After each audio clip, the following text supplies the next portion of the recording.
Umat Tuhan yang terkasih dalam Yesus Kristus, selamat malam, salam.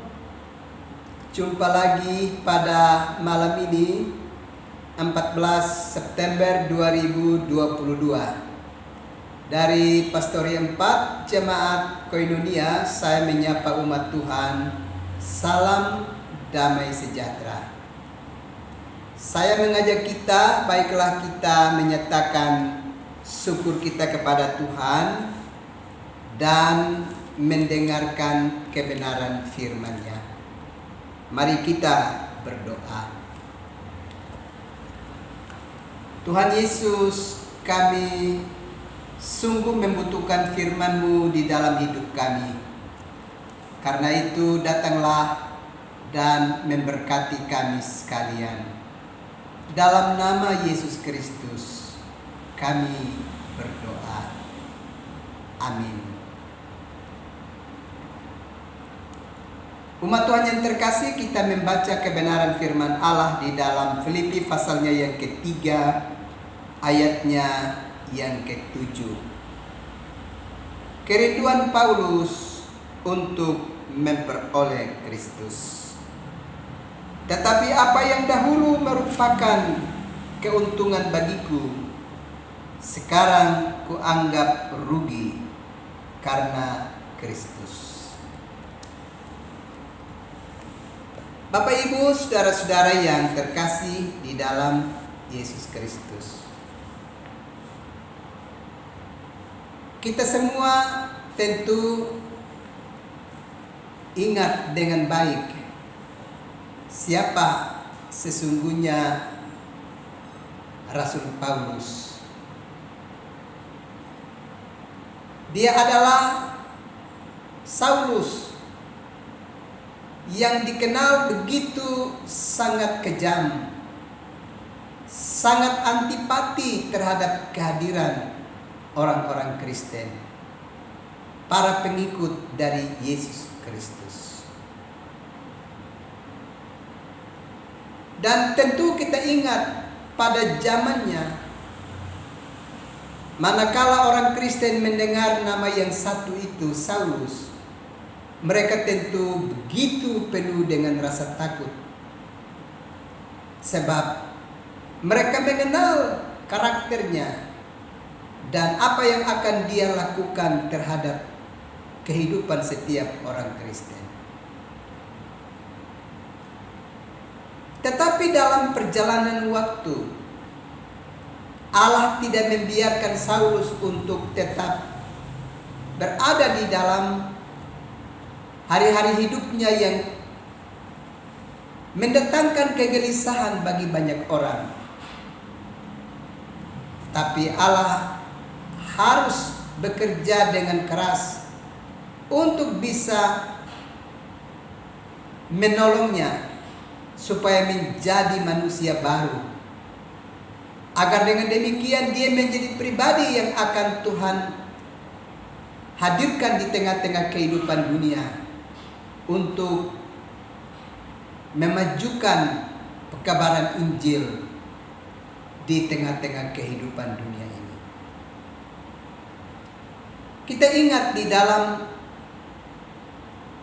Kisah Rasul pasal yang ke-9, dalam perjalanannya menuju ke Damsyik, di sana Yesus Kristus telah menampakkan diri kepadanya dan kemudian menolong dia untuk memasuki babak baru dalam hidupnya, menjadi seorang pewarta keselamatan.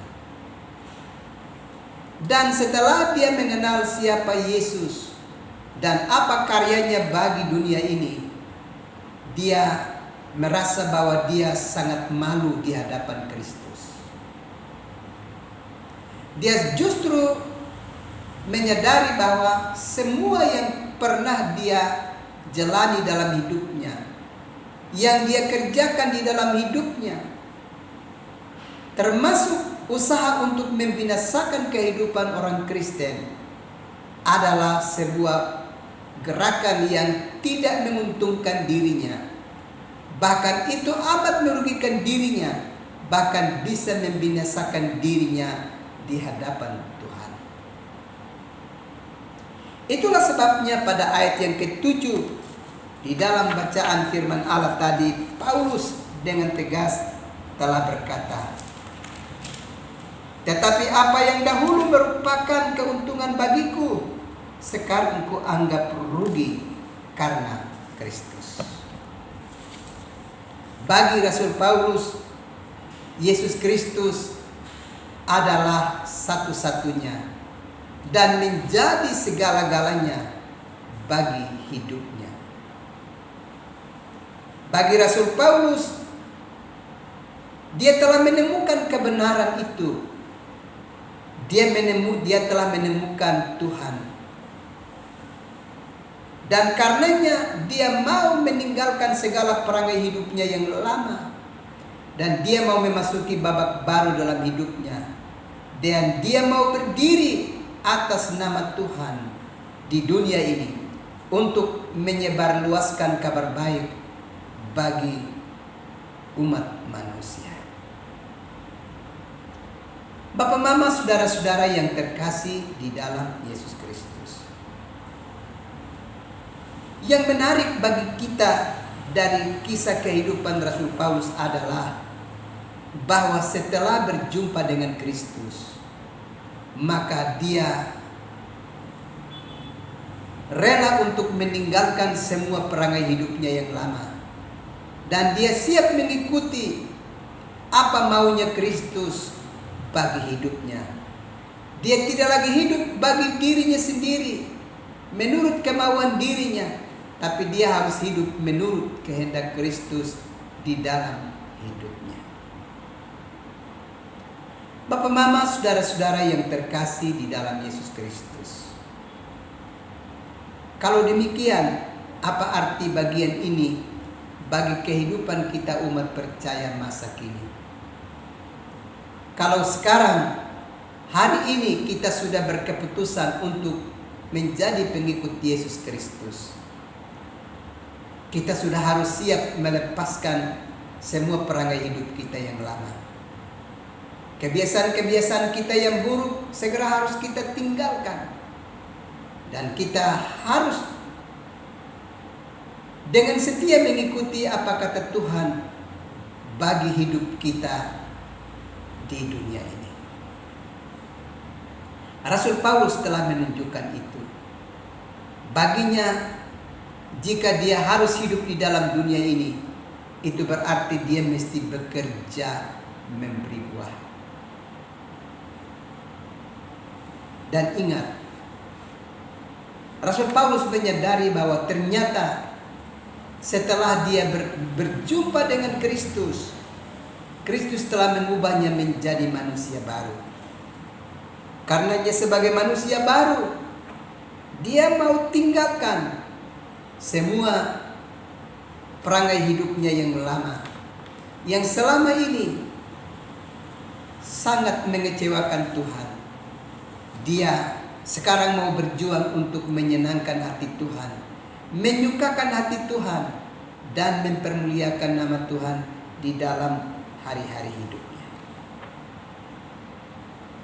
Bapak, Ibu, saudara-saudara yang terkasih dalam Yesus Kristus, kalau demikian, segala bentuk perangai hidup kita yang lama yang selama ini sedang mengikat kehidupan kita, kita harus segera tinggalkan. Kalau itu tidak sesuai dengan kehendak Kristus, kita mesti rela untuk meninggalkan itu. Dan kita siap untuk mengikuti kehendak Kristus. Agar dengan demikian, kita benar-benar menjadi manusia baru di tengah-tengah dunia milik Tuhan ini. Kita mesti segera lakukan ini sebelum kita terlambat.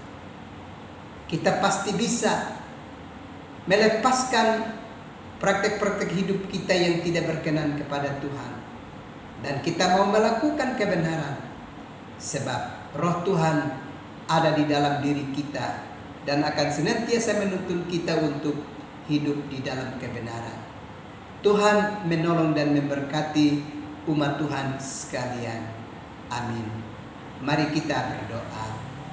Tuhan Yesus, terima kasih untuk kebenaran firman-Mu yang terus melawat dan memberkati kami, yang terus mengingatkan kami supaya kami mesti hidup seturut dengan kehendak-Mu, tidak lagi menurut kehendak kami manusia di tengah-tengah dunia ini. Terima kasih Bapa untuk firman-Mu. Malam ini hamba terus berdoa untuk umat-Mu yang ada dalam penderitaan sakit, baik dalam rumah tangga mereka maupun di rumah-rumah sakit. Tuhan Yesus tolong mereka. Biarlah mereka mendapatkan pemulihan daripada Tuhan. Terima kasih Bapa. Juga berbagai kesusahan lainnya yang dialami oleh umat-Mu. Tuhan Yesus bantu umat-Mu keluar dari kesulitan hidup. Dan biarlah Tuhan terus tumbuhkan iman percaya bagi kehidupan umat-Mu, supaya umat-Mu sungguh-sungguh setia dan berakar di dalam Tuhan. Terima kasih Bapa. Kami akan beristirahat malam ini. Datanglah dan memberkati kami sekalian. Dalam nama Yesus Kristus kami berdoa. Amin. Umat Tuhan yang terkasih dalam Yesus Kristus, selamat malam, selamat beristirahat. Tuhan pasti terus melindungi dan memberkati umat Tuhan sekalian. Salam.